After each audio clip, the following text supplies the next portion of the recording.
అందరికీ నమస్తే అండి. అసెంబ్లీ బడ్జెట్ సమావేశాలు ప్రస్తుతం జరుగుతున్నాయి కదా! నిన్న మొదలయ్యాయి. సాధారణంగా మనకి శాసనసభ సమావేశాలు అయితే చప్పగానే ఉంటాయి. భజన ఏకపక్షంగా జరుగుతాయి. ఎందుకంటే ఎక్కడైనా సరే ప్రతిపక్షం ఉంటేనే అధికార పక్షం వాళ్ళు గంట మాట్లాడి, ప్రతిపక్షం వాళ్ళు 10 నిమిషాలు మాట్లాడినా చాలు. ఆ సబ్జెక్ట్ ఉంటది. సబ్జెక్ట్ డెలివర్ అవుద్ది.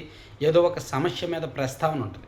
కానీ మొత్తం అధికార పక్షం వాళ్ళే మాట్లాడితే అది ఏకపక్షంగా ఉంటది. అసెంబ్లీలో ప్రస్తుతం అదే జరుగుతుంది. కానీ శాసన మండలికి వచ్చేసరికి మాత్రం కొంచెం వాల్యుబుల్ డిస్కషన్, ప్రజలకు కావాల్సిన అవుట్పుట్ సారాంశం అయితే వస్తుందన్నమాట.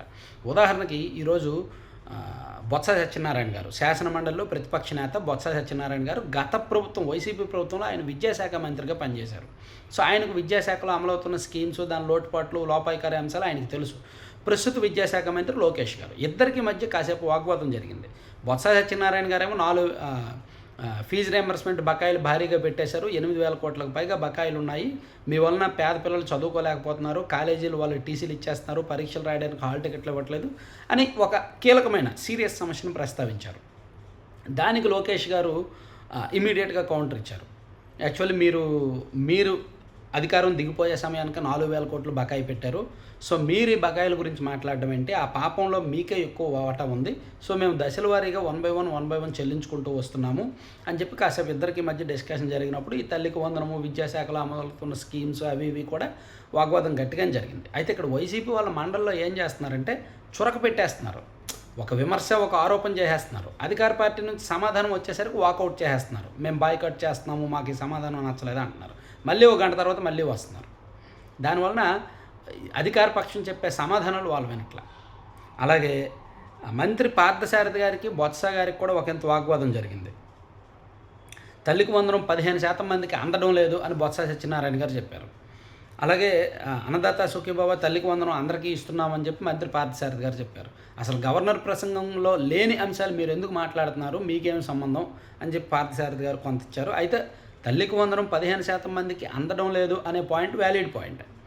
అండ్ దానికి ప్రభుత్వం కొన్ని విధి విధానాలు ఖరారు చేసింది, ఎవరు అర్హులు ఎవరు అనర్హులు అనేది. దాని ప్రకారం కొంతమందిని ఏరివేశారు.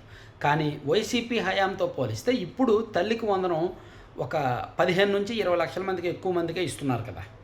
సో అది ఈరోజు చెప్పారనమాట. అలాగే అమ్మఒడి కింద గత ప్రభుత్వం 43 లక్షల మంది పిల్లలకు సాయం చేస్తే ఈ ప్రభుత్వం 67.27 లక్షల మందికి సాయం చేసింది.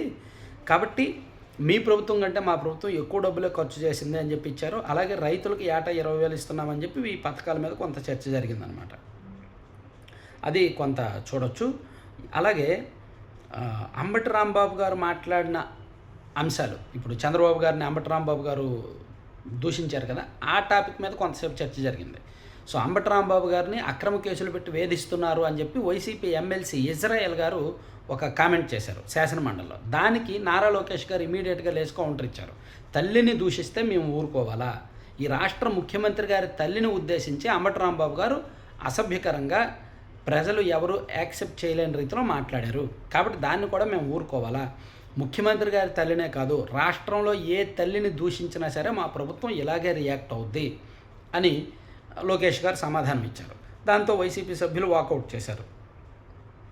అది కాసేపు ఆ గందరగోళం జరిగిందనమాట. ఇక్కడ అంటే శాసనసభలో, శాసనమండలిలో మనం అబ్జర్వ్ చేసింది ఏంటంటే, శాసనసభలో అంతా ఏకపక్షమే కాబట్టి అక్కడ పవన్ కళ్యాణ్ గారు, చంద్రబాబు గారు వాళ్ళ ఆధ్వర్యంలో జరిగింది. శాసన మండలిలో మెయిన్, ఎందుకంటే ఇక్కడ వైసీపీ సభ్యుల బలం ఎక్కువ. వైఎస్ఆర్ కాంగ్రెస్ పార్టీ వల్ల దాదాపుగా 25 మందికి పైగా ఉన్నారు. అధికార పక్షం వాళ్ళు మొత్తం మీద 12 మంది ఉన్నారు. ప్లస్ మంత్రులతో కలుపుకుంటే వాళ్ళు ఈక్వల్ అవుతారు. సో ఇక్కడ వైసీపీలో సబ్జెక్ట్ ఉన్న వాళ్ళు ఉన్నారు. మొత్తం బొత్స సత్యనారాయణ గారు లీడ్ చేస్తున్నారు. ఆయన ఎక్స్పీరియన్స్, ఆయన సబ్జెక్టు మొత్తం అధికార పక్షం మీదకి ఆయన వదులుతున్నారనమాట. సో మీరు అబ్జర్వ్ చేయండి, బొత్స సత్యనారాయణ గారు ఎమ్మెల్సీ అయినప్పటి నుంచి, శాసనమండలిలో ప్రతిపక్ష నేతగా ఆయన వచ్చినప్పటి నుంచి ప్రతి సందర్భంలో, ప్రతి సెషన్స్లో కూడా, ప్రతి సబ్జెక్ట్లో కూడా ఆయనే ఇన్వాల్వ్ అవుతున్నారు. ఆయనే ఎక్కువ మాట్లాడుతున్నారు. అంటే వైసీపీని భుజం మీద మోస్తున్నారు ఆయన శాసనమండలిలో.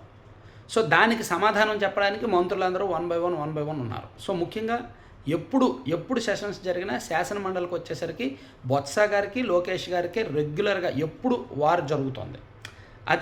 అది కూడా పర్సనల్ వార్ కాదు, సబ్జెక్ట్ రిలేటెడ్. ఏదైనా శాఖలో కొంచెం డెప్త్గా ఆయన ప్రశ్నలు అడగడం, ఈయన సమాధానం చెప్పడం జరుగుతుందన్నమాట.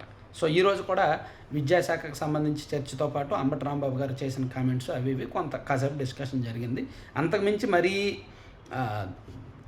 మరీ దిగజారే వ్యాఖ్యలు అయితే మాత్రం శాసన మండలిలో ఎవరూ చేసుకోలేదు. Thank you.